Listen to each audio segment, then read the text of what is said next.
ሰላም የተወደዳችሁ እንዴት ናችሁ የመድፈኛው ቤተሰቦች እንደተለመደው በአዳዲስ ጉዳዮች በአዳዲስ መረጃዎች አርሰናልን በሚመለከቱ ጉዳዮች ብቻ ተመልሰን ተገናኝተናል አብራችሁን ስላላችሁ ሁሉ ጊዜ ስለምትከታተሉንም ከልብ እናመሰግናለን በርከት ያሉ ጉዳዮችን እናነሳለን እንደተለመደው ከምንመለከታቸው ጉዳዮች መካከል አንድ ሁለት የተጫዋቾች ጥሩ ዜና አለ ከጉዳት ጋር የሰነባበቱ ወደ ሜዳ መቼ መለሳሉ ብረቱ እየተባለ የሚገኘው ካቨርስን በተመለከተ ለአርሰናል መመለሱ በጣም አስፈላጊ በሆነበት ሰዓት ላይ ወደ ሜዳ እንደሚመለስ መቼም በየትኛው ጨዋታ ላይ እንደምንመለከተው የወጡ መረጃዎች አሉ በዝርዝር አነሳላችኋለሁ ኢኳዶሪያዊው አዲሱ የአርሰናል ተጫዋችን በተመለከተ ብዙ እየተባሉ ይገኛሉ እሱንም በተመለከተ አሁን አርሰናል ባለፉት ጨዋታዎች ላይ ብዙ አልተጠቀመው ነበር ከፒየሮ ኢንካፒዬ ጋር በተያዘ ዝርዝር እየወጡ ያሉ ጉዳዮች አሉ ሚኬል ሜሬኖ አባቱ በተለይ ሴሌብሬት እንዴት እንደሚያደርግ ይታወቃል ሚኬል ሜሬኖ በአውሮፓ ዋንጫ ላይ ጀርመን ላይ ሲደረግ አባቱ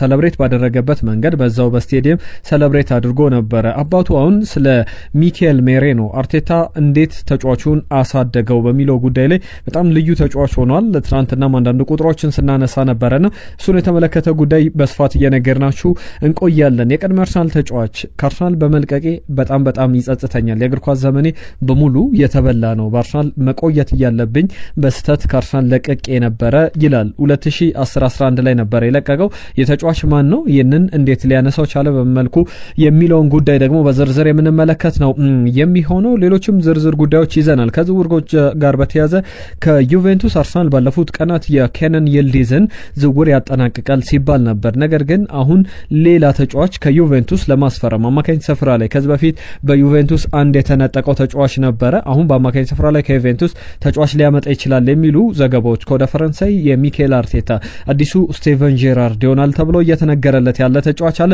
በስፋት እየነገርናችሁ እንቆያለን ሌሎች አጫጭር ጉዳዮችንም ይዘናል በአርሰናል ውሉን ያራዘመ አንድ ተጫዋች አለ ጆዋርት ደግሞ ስለ አርሰናል ሁለት ተጫዋቾች የቀድሞና ያውን ተጫዋቾች አንስቶ በተለይ ደግሞ ሚኬል አርቴታ ጥሩ ነገር ሰርቷል ብሎ ያምናል በጣም የሚያከራክር ጉዳይ ነበር እሱንም በተመለከተ የምናነሳቸው ጉዳዮች አሉ ጋብሪኤል ጄሱስን በተመለከተ ከአርሰናል ጋር ከክለቡ ቦርድ አባላት ጋር እንዲሁ የወሰኑት ውሳኔ ያለ ተብሏል ኢኤስፔን ብራዚል ይዞት የወጣውን ዘገባ በስፋት የምናነሳ ነው የሚሆነው ሌሎች አጫጭር ጉዳዮችንም ይዘናል በቻላችሁት በያላችሁበት አብራችሁን ቆዩ የነን ቻናል ኢትዮ አርሰናል ቻናላችንን ሰብስክራይብ አድርጉ ቤተሰብ እንሁን በየለቱ አዳዲስ ጉዳዮችን ይዘን እየመጣን እንገኛለን ሌሎችንም ደጋፊዎች አርሰናል ደጋፊዎች እንግዲህ መረጃው እንዲደርሷቸው ሼር አድርጉ የነን ቻናል ማሳደግ አለብን በየለቱ ለምናነሳቸው ጉዳዮች እንዲሁ ተሳትፏችሁን እንፈልጋለን በቀጥታ ወደ መረጃዎቻችን እናልፋለን ከምንመለከታቸው ጉዳዮች መካከል በቀዳሚነት የጉዳት ዜናዎችን ላስቀድም ባለፉት ቀናት ጉዳት በአርሰናል ቤት አሳሳቢ ቢሆንም ግን ያለው የስኳድ ጥራት የበጣም ምርጥ የሚባል የተጫዋቾች ስብስብ በደንብ ጉዳት አርሰናልን እንዳይጎዱ አድርጓል ያንንም በተመለከተ ባለፉት ጊዜያት ላይ በስፋት ያነሳናቸው ጉዳዮች አሉ ቪዲዮዎቻችንን መለስ ብላችሁ መመልከት ትችላላችሁ ነገር ግን አሁን ከካቨርስ ጋር በተያዘ ቤንጃሚን ዋይት ማርቲን ዙቢሜንዲን የተመለከቱ የጉዳት ዜናዎች ዛሬ ተሰምቷል በእነዚህ ጉዳዮች ላይ አንዳንድ መረጃዎችን አነሳላችኋለሁ ከዛ አስቀድሜ ግን የጎልደን ቦይ እጩ ዝርዝሮች ትናንትና ማምሻውን ይፋ ሲደረግ ከነበሩ ስሞች መካከል የአርሰናል ተጫዋቾች ኤታን ንዋኔሪና እንዲሁም ደግሞ ሉዊስ ስኬሊ በዚህ ዝርዝር ውስጥ ተካቷል ከአርሰናል ሁለት ተጫዋቾችን ተመልክተናል በሌሎች ክለቦች ቸልሲም ሁለት ተጫዋቾች ማንቸስተር ሲቲ አንድ ተጫዋች ቶትናም ሁለት ተጫዋች ያስመረጡ ናቸው ነገር ግን ሉዊስ ስኬሊ እንዲሁም ደግሞ በአርሰናል በኩል በፕሪሚየር ሊጉም ወጣቱ በእድሜ ትንሹ የፕሪሚየር ሊግ ጨዋታ ያደረገው ኤታን ንዋኔሪ በአርሰናል በዚህ የጎልደን ቦይ ዝርዝር ውስጥ የተካተቱ ተጫዋቾች ሆነው ተመልክቻቸዋለሁ ከካቨርስ ጋር በተያያዘ ሁሉ ጊዜ የአርሰናል ሜዲካል ስታፎችን ሁሉ ጊዜ አፋቸውን እንዳስያዘ ነው በአግራሞት ሁሉ ጊዜ የሚድንበት መንገድ የማይገመት ነው ይባላል ብዙ ጊዜ የእንደዚህ አይነት አንዳንድ ሳይቶች አሉ የተጫዋቾችን ጉዳት መቼ ይመለሳሉ እስከ መቼ እንጠብቅ በሚለው ጉዳይ ላይ ዝርዝር መረጃዎችን የሚያስቀምጡ የካቨርስን ጉዳይ ግን የትኛውም ተቋም ያንን ነገር በግልጽ ለማስቀመጥ በጣም ይከብዳል ምክንያቱም ከሚባለው ጊዜ 2 ወራት 3 ወራት በቶሎ አገግሞ ሲመለስ የምናውቀው አይነት ተጫዋች ነው። ከካቨርስ ጋር በተያዘ አሁንም በቀጣይ ቀናት ላይ ወደ ልምምድ ወደ ሙሉ ልምምድ ይመለሳል። አሁን ቀለል ያሉ ልምምዶችን ጀምሯል። በቀጣይ ደግሞ ምናልባት ቸልሲን በሚገጥምበት አርሰናል ጨዋታ በቀጣይ ወር ሙሉ ለሙሉ ይጫወታል። ከዛ አስቀድሞ ግን በሌሎች ጨዋታዎች ላይ የሪሃብ ስራዎች እየሰራ ይገኛል። የማገገሚያ ስራዎችን በሙሉ አጠናቆ ቶሎ ይመለሳል። ካቨርስ 3 ወራት ተብሎ ለሱም በአፋጣኝ ከ3 ወራት እስከ 5 ወራትም 4 ወራትም ሊፈጅ ይችላል ሲባል ነበር የጉዳት መጠኑ።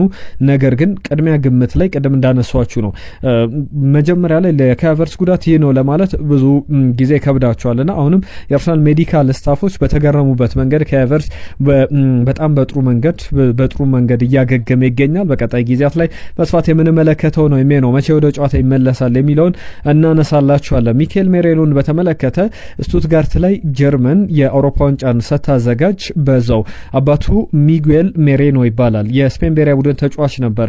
እሱ ግብ አስቆጥሮ የዚህ የኮርና ባንዲራዋን የሚሽከረከራት ነገር አለ። ሚኬል ሜሬኖ በተመሳሳይ በአባቱ መንገድ ሰለብሬት ያደርጋል።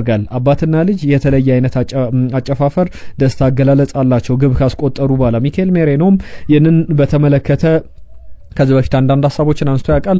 አሁን ግን አባቱ ሚጉኤል ይባላሉ። ሚጉኤል ሜሪኖ በአርቴታ በኩል ለልጄ የሰጠው ድል በጣም አስገራሚ ነው።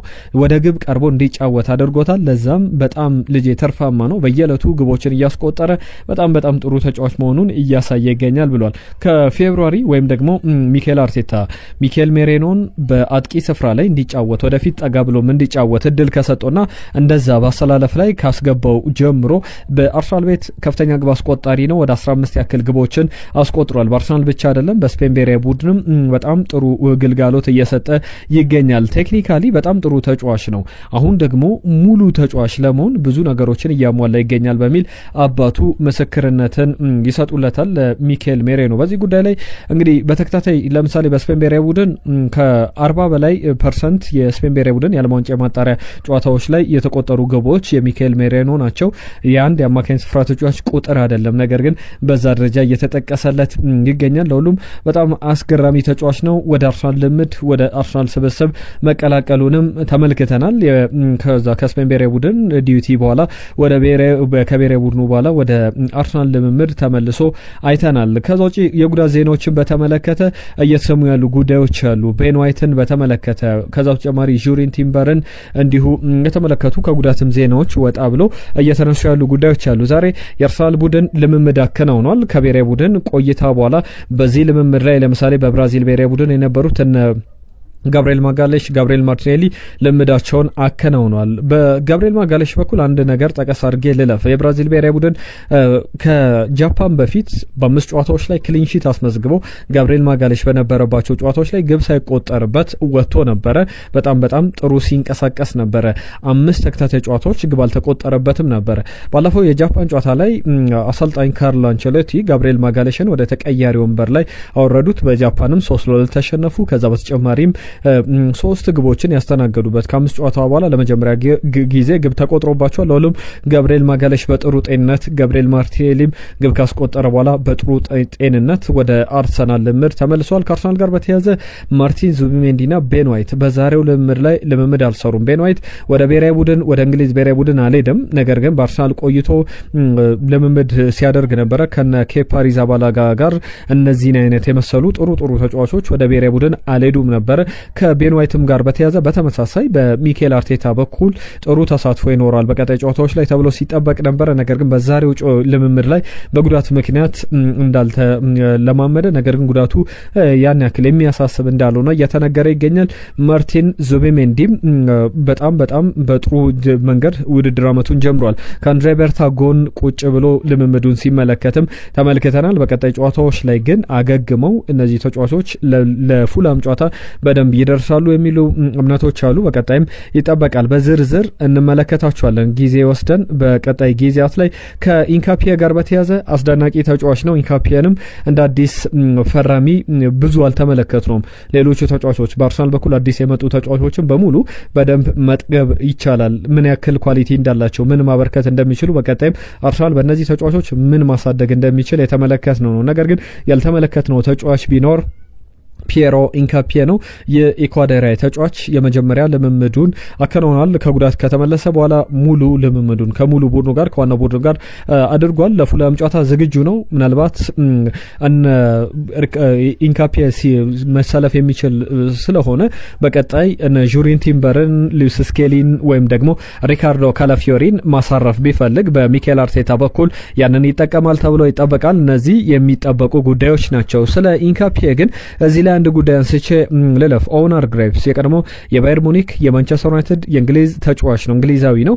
በተንታኝነት በፑንዲትነት በብዙ መገናኛዎች ላይ ሲሰራ ተመልክተነዋል። አሁንም በዛ ደረጃ ብዙ ትንተናዎችን እየሰጠ ይገኛል።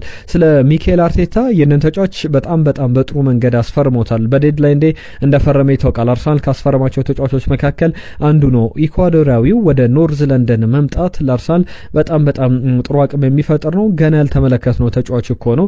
በጣም ጥሩ ተጫዋች ነው ይላል ኦውነር ግሬቭስ ስለ ተጫዋቹ ምስክርነቱን ሲሰጥ ሁሉ ነገሮችን ያሟላ።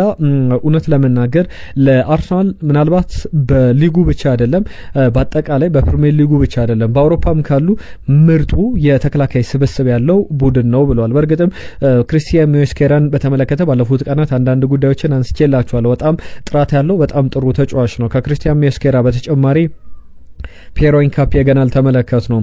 ሪካርዶ ካላፊዮሪ፣ ቤን ዋይት፣ ጁሪን ቲምበር፣ ገብርኤል ማጋሌሽን ማንሳት ይቻላል። ዊሊያም ሳሊባን ስንጠቃቀስ በየትኛውም ክለብ ላይ በቋሚ አሰላለፍ መጫወት የሚችሉ ተጫዋቾች በአንድ ክለብ በአርሰናል በሰሜን ለንደን እየተጫወቱ እየተመለከትናቸው እንገኛለን። ለሁሉም ያንን በስፋት እየተመለከትን እንገኛለን። ብዙ ሀሳቦች ይነሳሉ ከኢንካፒዬ ጋር በተያያዘ የቶትናም በቀጣይ በሚኖሩ የደርቢ ጨዋታዎች ላይም በደንብ እንመለከተዋለን። በለንደን ተከታታይ ጨዋታዎች አሉት። ከነዚህ መካከል ፉላም፣ ክሪስታል ፓላስ፣ በርንሌ የሚደረጉ ጨዋታዎች ናቸው። ከበርንሌ በተጨማሪም የሰንደርላንድ ጨዋታም የሚጠበቅ ነው። አርሰናል በቀጣይ ጨዋታዎች ላይ እነዚህ ነገሮች በደንብ ያጠናቅቃል ተብሎ ይጠበቃል።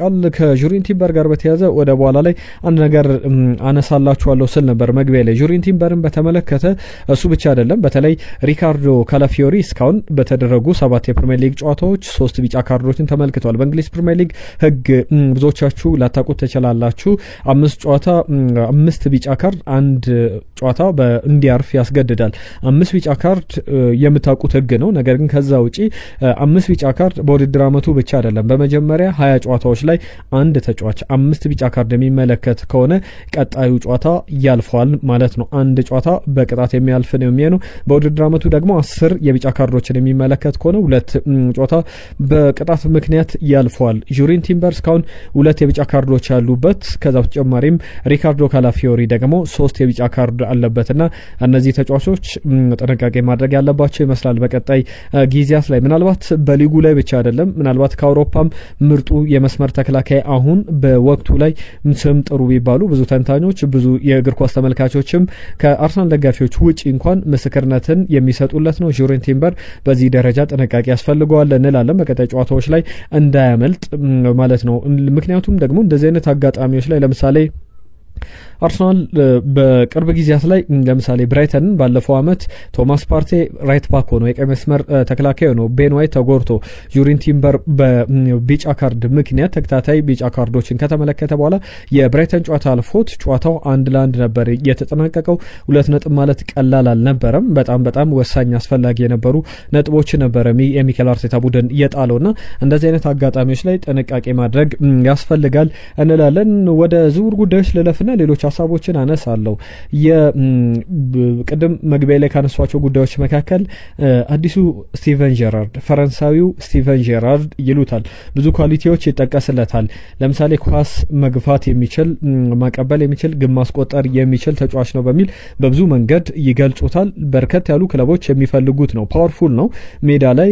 ከዛ በተጨማሪ የተሟላ ሴንትራል ሚድፊልደር ነው ብለው ይገልጹታል። 24 አመቱ ነው። ለዩቬንቱስ 58 ጨዋታዎችን አከናውኗል። ሆኗል። የፈረንሳይ ብሔራዊ ቡድን የቀድሞ ኮከብ ከነዚነዲን ዚዳን ጋር የተጫወተው የሊሊያን ትራም እንዲሁም ደግሞ በጣሊያን በዛው በሴሪያው ላይ በኢንተር ሚላን የሚጫወተው የማርከስ ትራም ልጅ ኬፕረን ትራምን በተመለከተ አንዳንድ መረጃዎች አሉ።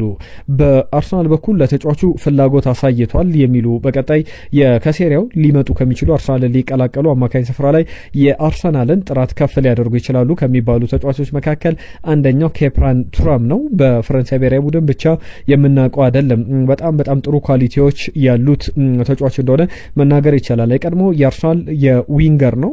ጀርሜን ፔናንት አንዳንድ ሀሳቦችን ያነሳል ስለ ትራምን በተመለከተ። ኬፕረን በጣም ጥሩ ተጫዋች ነው። ከኒስ ጀምሮ በደንብ የማቆም መከታተለው ተጫዋች ነው። በኒስ እንደነበረ ይታወቃል። በጣም አቅሙን አውጥቶ መጫወት የሚችል በጣም ፓወርፉል ቦክስ ቱ ቦክስ ሚድፊልደር የሚለውን የሚገልጽ አይነት ግቦችን ማስቆጠር ይችላል፣ መከላከል ይችላል። እንደ ቀልድ ተጫዋቾችን ድሪብል አድርጎ ማለፍ ይችላል። ኳሱን በእግሩ ስር ለረጅም ሰዓት ማቆየት የሚችል በጣም ምርጥ ተጫዋች ነው የሚል ነገር ያነሳል። ግብ አስቆጣሪነቱን ይጠቅስለታል። እንደዚህ አይነት ነገሮች ደግሞ ከስቲቨን ጄራርድ ጋር የሚጠቀሱ ናቸው። እነዚህን ኳሊቲዎች ስቲቨን ጄራርድ ላይ የምትመለከቷቸው ናቸው። ኬፕረን ትራምም ስቲቨን ጄራርድን ያስታውሰኛል ይላልና ስቲቨን ጄራርድን ይመስላል የተባለ ለኬፕረን ትራም ወደ አርሰናል ሊመጣ የሚችልበት ሰፊ ዕድል እንዳለ በብዙ ዘገባዎች ላይ እየተመለከትን እንገኛለን። ከአባቱ እንዲሁም ከወንድሙ ጋር በተያያዘ አንዳንድ ጉዳዮችን ላንሳ። ለምሳሌ ባለፈው የውድድር ዘመን ላይ የ2024/25 የውድድር ዘመን ላይ ኢንተር ሚላንና ዩቬንቱስ ጨዋታቸውን ሲያደርጉ አባቱ ሊሊያን ትራም በዛ በስቴዲየም በዚህ በዳይሬክተሮች ቦክስ ውስጥ ጨዋታውን ሲመለከት ነበረ። ተቀይሮ የገባው ወንድሙ ማርከስ ትራም ነበረ። ኬፕረን ትራም ደግሞ በዩቬንቱስ የአማካኝ ስፍራ ተጫዋች ነው፣ የመጀመሪያ ተሰላፊ ነበረ። ተቀይሮ ሲገባ ማርከስ ትራም ወንድሙን እንግዲህ ጸጉሩን ጎንተል አድርጎት ሲያልፍ ነበር። ምናልባት ዳኛው ቢመለከቱት በቢጫ ካርድ የሚያሰጠው ነበር። ነገር ግን የጸብ ሳይሆን የወንድማማችነት ነው። ወንድሙን ሰላም ያለበት መንገድ ጎንተል አድርጎ ጸጉሩን ጎትቶት ነበር ያለፈው። እሱም በዛው ብዙም ሳይገረም አልፎታል። ዘንድሮ ለምሳሌ ኢንተርና ዩቬንቱስ ባደረጉት ጨዋታ ላይ ዩቬንቱስ 4-3 ያሸነፈው ጨዋታ ላይ በጣም በርካታ መነጋገሪያ ነጥቦች ነበሩት።